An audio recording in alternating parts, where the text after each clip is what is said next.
Salut à tous, bienvenue sur la chaîne Bodytime. Aujourd'hui une petite vidéo, comme vous pouvez le voir, on va parler alimentation et bonne alimentation, quelque chose de bon. Pas ce que vous croyez, pas tout ça. Quelque chose de bon, mais pour vous, pour votre santé, pour être en pleine forme, au top physiquement. Pourquoi dans cette vidéo j'aimerais vous donner nos conseils, nos astuces pour manger plus, des plus grosses quantités, plus souvent, mais quand même perdre du poids, perdre de la graisse. Manger plus pour perdre du poids, c'est un peu paradoxal, mais vous allez voir, on fait beaucoup trop d'erreurs qui font que ça nous coûte du gras et du coup on prend du poids. Deux erreurs déjà sur lesquelles je voulais revenir. La première, ce sont les régimes. On vous l'a déjà dit avec Alex, mais surtout ne faites pas de régime. Pourquoi? Les causes elles sont simples. Vous allez appauvrir vos apports, votre organisme. Du coup quand vous allez remanger derrière de manière un peu plus conséquente, votre organisme va stocker un maximum. Pendant les famines, quand on ne mangeait pas beaucoup, l'organisme se mettait un peu en stand-by, il dépensait un minimum de calories pour pouvoir résister, survivre. C'est tout simplement l'instinct de survie. Et donc quand on remange, qu'est-ce qui se dit? Oulala, il faut que j'en profite, je stocke un maximum, comme ça si ça se reproduit, je pourrai vivre plus longtemps et donc ne pas mourir. Donc si vous faites des périodes où vous allez vous restreindre beaucoup, votre organisme il va rentrer un peu en période de veille. Dès que vous allez manger, vous allez reprendre plus de poids que ce que vous avez perdu. Vous allez recommencer un régime et petit à petit ça va crescendo. Au final, vous aurez pris plus de poids. Ce qu'il faut, c'est prendre une alimentation équilibrée, saine et vraiment sur du long terme. Deuxième erreur aussi que beaucoup de personnes font, c'est sauter un repas. Par exemple, j'ai trop mangé à midi, trop gras, trop sucré, ce que je fais, je vais pas manger ce soir, ça va rééquilibrer et peut-être pas de petit déjeuner demain matin. C'est la même chose, plus vous faites des périodes à jeun trop longtemps, plus votre organisme il va stocker les repas qui vont suivre. Pourquoi c'est la même chose? C'est que votre organisme va stocker plus les graisses vu qu'il y a des périodes où il n'a pas d'apport pour pouvoir survivre, pour pouvoir résister à ces longues périodes où vous êtes à jeun. Donc les conseils, ce sont manger souvent, équilibré. 3 repas, 2 collations, d'accord? Vous faites votre petit déjeuner, une collation dans la matinée, le repas autour de midi, une collation dans l'après-midi et encore le repas du soir. Vous pouvez même faire jusqu'à 5-6 repas si vous voulez avec plusieurs collations dans l'après-midi. Bien sûr, ça doit être cohérent, équilibré, sain. Et il faut avoir un petit peu cette sensation de faim et ne pas craquer, d'accord? La collation, c'est pas à 6h30, je mange des chips. Ça reste quelque chose d'équilibré et de cohérent dans la journée. Là, par rapport à mon repas, par exemple, d'aujourd'hui, on démarre avec une salade, enfin des salades. Vous voyez, en plus, comme on vous l'a déjà dit, plus vous allez varier les couleurs dans votre assiette, mieux c'est, avec des tomates, de la salade, du chou, des carottes râpées, voilà. Chose avec beaucoup de légumes. Ensuite, des apports protéinés. Donc moi, aujourd'hui, c'est du blanc de poulet. Un peu de féculents avec du riz rouge, du quinoa et du blé. Et en dessert, fruits, bananes et oranges.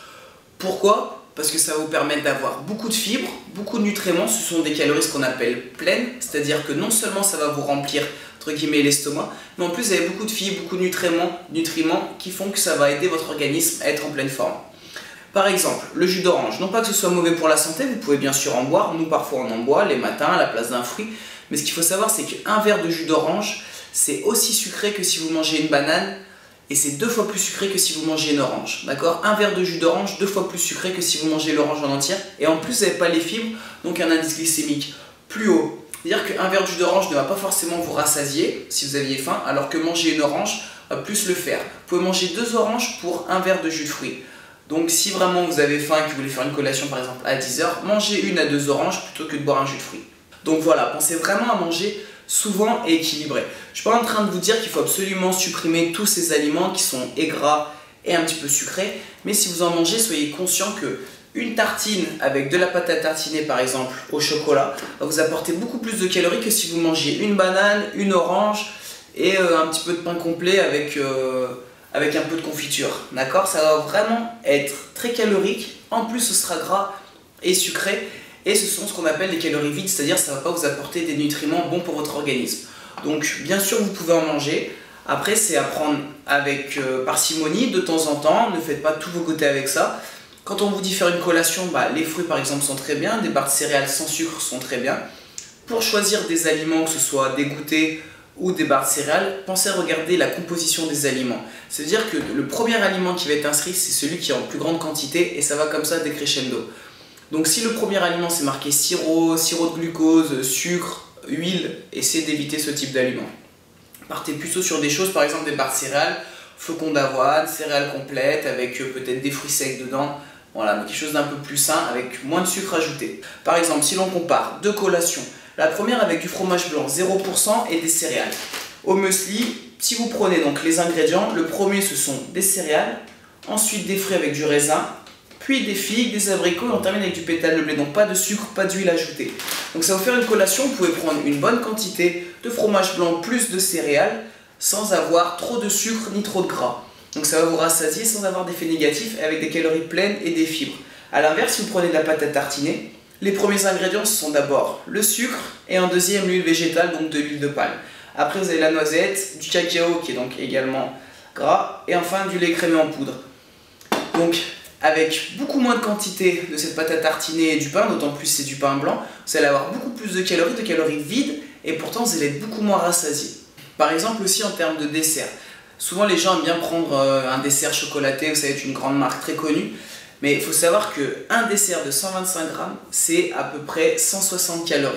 D'accord? Dans ces 160 calories, vous avez 26 grammes de sucre, 4 grammes de lipides. Avec ces 160 calories, vous pourriez manger une banane, à peu près 90 calories, une orange, 45 calories, vous êtes à 130-140 calories. Donc vous êtes en dessous de la crème chocolatée.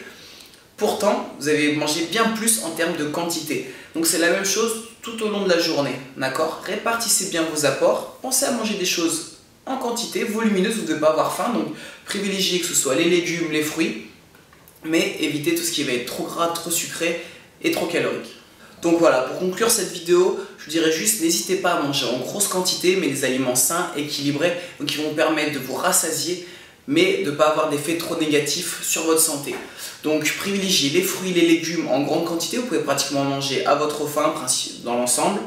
Ensuite pensez aux viandes blanches pour ce qui est de la protéine, poisson, donc que ce soit le poulet, la dinde, les poissons, mangez aussi des œufs. Vous accompagnez si possible avec des aliments complets, que ce soit les pâtes, le riz, prenez les complètes, le pain également. Et bien sûr, vous pouvez vous faire plaisir de temps en temps, que ce soit avec des gâteaux, des choses comme ça. Mais à savoir que ça doit être exceptionnel et donc rééquilibré sur la journée. Si au goûter vous avez pris quelque chose d'un peu plus gras, ben le soir ne prenez peut-être pas de sauce. Voilà, vous savez que vous pouvez toujours jouer là-dessus, toujours équilibrer. Si le midi vous ne pouvez pas manger chez vous, que vous mangez un sandwich, prenez peut-être un sandwich qui se soit au poulet, ne prenez peut-être pas de sauce dedans, prenez peut-être au pain complet si vous pouvez. Et l'après-midi, ben, un fruit et le soir pareil, vous cherchez à rééquilibrer. On nous demande comment vous faites, est-ce que vous faites plaisir de temps en temps, est-ce que vous avez une vie sociale? Bien sûr, juste voilà, on essaie de toujours équilibrer. Si on se fait un peu plus plaisir un repas, on essaie de compenser. Si c'est sur une journée, ben, pendant 2 à 3 jours, on compense un petit peu plus. Et voilà, ce qui compte, c'est que c'est un équilibre. Si vous voulez perdre du poids ou vous maintenir en forme, il faut savoir que c'est sur du long terme. C'est pas en une semaine que vous allez perdre 3 kilos de manière efficace. Donc dans tous les cas, pensez vraiment à manger sainement, équilibré. Partez sur du long terme. Bien sûr, faites de l'activité physique. Tenez-vous à fond avec une bonne intensité. Et dans tous les cas, les résultats seront là très bientôt. Vous savez que si vous avez des questions, vous pouvez nous rejoindre sur les réseaux sociaux, Facebook, Twitter, Instagram, Google+.